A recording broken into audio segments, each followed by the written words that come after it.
మీ బంగారం తాకట్టులో ఉందా? విడిపించుకోలేక ఇబ్బందులు పడుతున్నారా? అయితే మీ బంగారాన్ని వెంటనే విడిపించి కొంటాం. గణేష్ గోల్డ్. మీరు సంప్రదించాల్సిన ఫోన్ నంబర్లు 9160 266 916 87126 19507. శ్రీ గురుభ్యో నమః. శ్రీమాత్రే నమః. రాశిఫలాల్లో కుంభరాశి గురించి చెప్తాను, జాగ్రత్త వినండి. కుంభరాశి వారికి ధనయోగం అయితే ఇప్పుడు చాలా మంచిగా ఉంది. ఎంత ఏలినాటి శని ఉన్నా సరే మీకు పంచమ స్థానము లోపలికి గురుగ్రహం వచ్చాడు కాబట్టి ఈ 4 నెలల కాలము ధనయోగ ప్రాప్తి ఉంటుంది.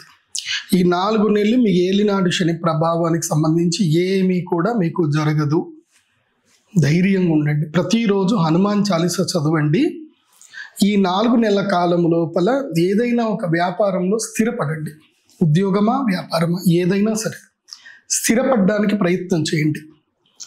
హడావిడి చేయకూడదు, హంగామా పడకూడదు. పార్ట్నర్స్తో చాలా జాగ్రత్తగా ఉండాలి. ఎవరికి షూరిటీ సంతకాలు పెట్టకూడదు. దేంట్లో ఇరుక్కోకండి. నిజం చెప్పాలంటే దేంట్లో ఇరుక్కోవద్దు. నేను పలానా ఇది చేస్తాను అని లాంగ్ టర్మ్ కమిట్మెంట్స్కి వెళ్ళకూడదు. అప్పులు అస్సలు చేయకూడదు. ఇప్పుడు అప్పు తీసుకోవడం అనేది ఇంతకన్నా పెద్ద తప్పు ఇంకోటి ఉండదు. ఈ టైంలో ఉన్నంతలోనే ఏదైనా బిజినెస్ చేసుకోండి. చిన్న చిన్న వ్యాపారాలే చేయండి. వ్యవసాయం చేయొచ్చు, లేదంటే ఏదైనా మ్యానుఫ్యాక్చరింగ్ ఏదైనా యూనిట్ పెట్టుకోవచ్చు, ఏదైనా కాంట్రాక్ట్స్ తీసుకోవచ్చు. ఇలా ఏదైనా చిన్న పనుల నుంచి మెరుగుపడే ప్రయత్నాలు చేసుకోండి.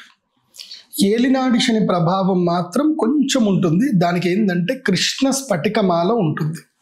అది మెడలో వేసుకోండి. ప్రతిరోజు హనుమాన్ చాలీసా చదవండి. ఈ మిడ్ టర్మ్లో ఎప్పుడైనా ఒకసారి ఆ వెంకటేశ్వర స్వామి వారి దర్శనం చేసుకోండి. ప్రతి శనివారం వెళ్ళి వెంకటేశ్వర స్వామి దర్శనం చేసుకోండి, సరిపోతుంది. ఎలాంటి విపత్తులు లేవు. కుంభరాశి వారికి ఇది ధనయోగ ప్రాప్తి కాబట్టి అవకాశం ఏదొచ్చినా నో చెప్పకండి. మోమాటం లేకుండా పని చేయండి. నో చెప్పకండి. బాగుంటుంది. అక్టోబర్ 18 వరకు బాగుంటుంది. అక్టోబర్ 18 తర్వాత చిన్నగా అలజడి వస్తుంది కాబట్టి అక్టోబర్ 18కి ధనత్రయోదశి మహాలక్ష్మి యాగం చేసుకోవడానికి ప్రిపేర్ అవ్వండి. తర్వాత ఏం చేయాలో నేను చెప్తాను. శ్రీ విశ్వావసునామ సంవత్సరములో చంద్రగ్రహణం ప్రత్యేకంగా ఒక్కసారి మాత్రమే, అంటే మన హిందూ క్యాలెండర్ ప్రకారం చూసుకుంటే 2 సంవత్సరాలు, జనరల్ క్యాలెండర్ ప్రకారం చూసుకుంటే మాత్రం ఒక్కసారి. దక్షిణాయన పుణ్యకాలములో ఈ యొక్క చంద్రగ్రహణం రాబోతుంది. దక్షిణాయనములో చంద్రగ్రహణం రావడం వల్ల ఒక మంచి బెనిఫిట్ ఉంటుంది. దక్షిణాయనములో దేవతలు ప్రధాన కాలము అంటారు. సూర్యుడు మనకి ఎనర్జీని ఇచ్చేటువంటి కాలం. ప్రధాన కాలములో చంద్రగ్రహణం సంభవించినప్పుడు ఎవరైతే గనక ఈ చంద్రగ్రహణము జరిగేటువంటి కాలములో చంద్ర అమృత సిద్ధి తంత్రం అనేటువంటి ఒక యాగం ఉంటుంది. చంద్రామృత సిద్ధి తంత్ర యాగానికి ఎవరైతే గనక పార్టిసిపేట్ చేస్తారో వాళ్ళకి భగవంతుడైనటువంటి సూర్యనారాయణుడు, కుబేరుడు అనుగ్రహిస్తాడు. ఎందుకోసమంటే చంద్రగ్రహణం ఏర్పడినప్పుడు ఈ భూమి లోపల ఎన్నో అరిష్టాలు జరుగుతాయి. మీకు అందరికీ బాగా తెలిసిన విషయమే, నేను మళ్ళీ చెప్పాల్సిన అవసరం లేదు. గ్రహణము పర్వకాలము అంటారు. పర్వకాలం అంటే ఏమిటి అంటే అత్యంత శ్రేష్టమైనటువంటి పుణ్యకాలము. ఎందుకు పుణ్యకాలము? చంద్రుడికి గ్రహణం జరిగితే అరిష్టము కదా, చంద్రుడు కనబడట్లేదు కదా, దాన్ని పుణ్యకాలం అని ఎలా చెప్తున్నారు అని అంటే, దేన్ని పుణ్యకాలం అంటారు అంటే ఏదైతే గనక సమయములో మనము చేసేటువంటి పూజ, యాగము, తర్పణము, జపము, ధ్యానము ఏ సమయంలో అయితే మనము ఇవన్నీ చేస్తామో ఆ చేసినటువంటి పుణ్య ఫలితము ద్విగుణీకృతమై, అంటే 10 రెట్లు కాదు 100 రెట్లు మనకి ఎప్పుడైతే ఫలితాన్ని ఇస్తుందో దాన్ని పర్వకాలము అంటారు. సమయము లోపల పర్వకాలాలు ఉంటాయి. ఎలాగైతే మనం తినే ఆహార పదార్థాలు అన్నీ తినేటివే, కానీ ఎప్పుడూ అవి తినకూడదు. తినడానికి ప్రతి ఒక్క ఆహార పదార్థం తినడానికి ఒక్కో సందర్భం ఉంటుంది. మామిడి పండు వేసవి కాలంలోనే వస్తుంది, అప్పుడే తినాలి. సీతాఫలాలు శరదృతువులో వస్తాయి, అప్పుడే తినాలి. ఇలా ఒక్కొక్క ఫలమునకు ఒక్కొక్క కాలం ఉంటుంది. అలాగే గ్రహణము కూడా అద్భుతమైన ఫలితాలు, అంటే అదృష్టయోగము, రాజయోగం ఇచ్చేటువంటి కాలము గ్రహణ కాలం. ఏం చేస్తారు అంటే గ్రహణ సమయంలో సాధన చేస్తారు. అంటే కొన్ని రకాలైనటువంటి శక్తులు కావాలనుకున్నటువంటి లైక్ శుద్ర శక్తులు ఏవైతే ఉంటాయో వాళ్ళు సాధన చేస్తారు. ఆ శుద్ర శక్తుల సాధన ఉంటుంది, అలాగే సాత్విక శక్తి సాధన కూడా ఉంటుంది. సాత్విక శక్తి సాధన అవ్వాలి అని అంటే ఏమిటంటే మనము ఈ యొక్క నేను చేసేటువంటి తంత్రం, నాకు తెలిసి అవి కూడా ఉంటాయి, క్షుద్ర క్రియలు కూడా చేసేటట్టుంది. సో కొంతమంది రురుభైరవ తంత్రం అని, కొంతమంది రురుభైరవ తంత్రం అని, రుద్రయామల తంత్రం అని చెప్పి అవి శుద్ర శక్తులు కాదు, వామాచార శక్తులు కొన్ని ఉంటాయి. వాళ్ళు కొన్ని కేటగిరీలో చేస్తారు, అఘోరీస్ చేస్తారు.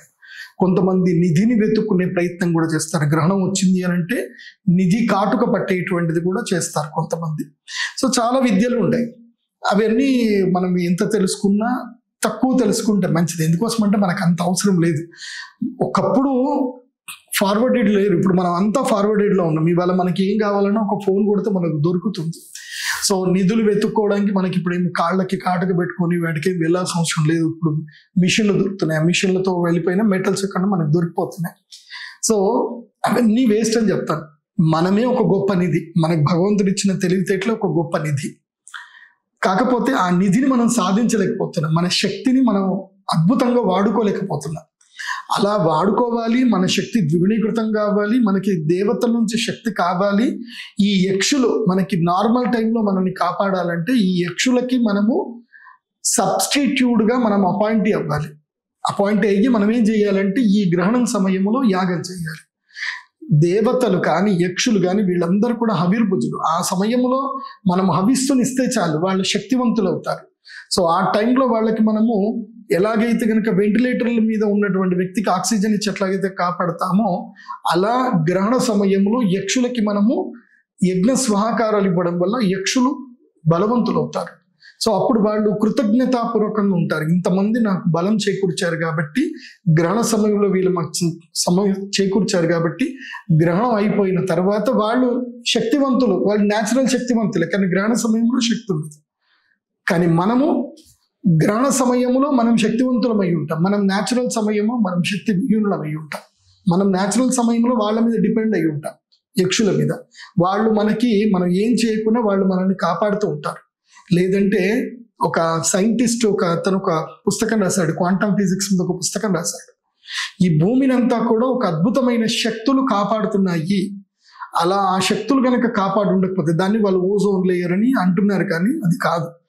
మనం ఓజోన్ లేయర్ అనుకుంటున్నాం, కానీ ఈ భూమికి సూర్యుడి నుంచి వచ్చేటువంటి కిరణాలని ఫిల్టర్ చేసి మన భూమికి కొన్ని ఏవైతే క్రిమి కీటకాలు, ఈ యొక్క యూనివర్సల్లో ఎన్నో క్రిమి కీటకాలు తిరుగుతున్నాయి.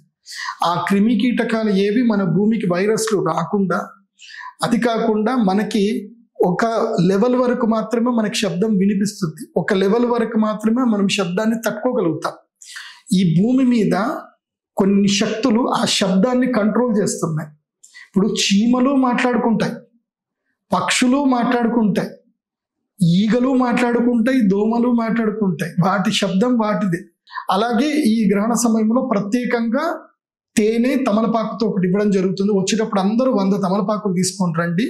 సో తమలపాకులు తీసుకొని వస్తే నేను తమలపాకులు మంత్రించి తేనె ఇచ్చి నా చేతితోటి ఇస్తాను, అమ్మవారికి తేనెతో అభిషేకం చేస్తాను కాబట్టి సో ఆ తేనె అందరికీ కూడా ప్రసాదంగా వస్తుంది కాబట్టి తేనె తమలపాకు ఇస్తాము, లవంగం పెట్టిస్తాం. అది ఒక్కటి గ్రహణ సమయంలో గనక గ్రహణం అయిపోయిన తర్వాత తింటే దాని ఎనర్జీసే వేరు, అద్భుతంగా ఉంటుంది.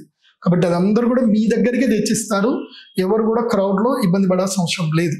సో ఇది చంద్రగ్రహణానికి సంబంధించిన వివరణ. సర్వే జనా సుఖినో భవంతు. శ్రీమాత్రే నమః.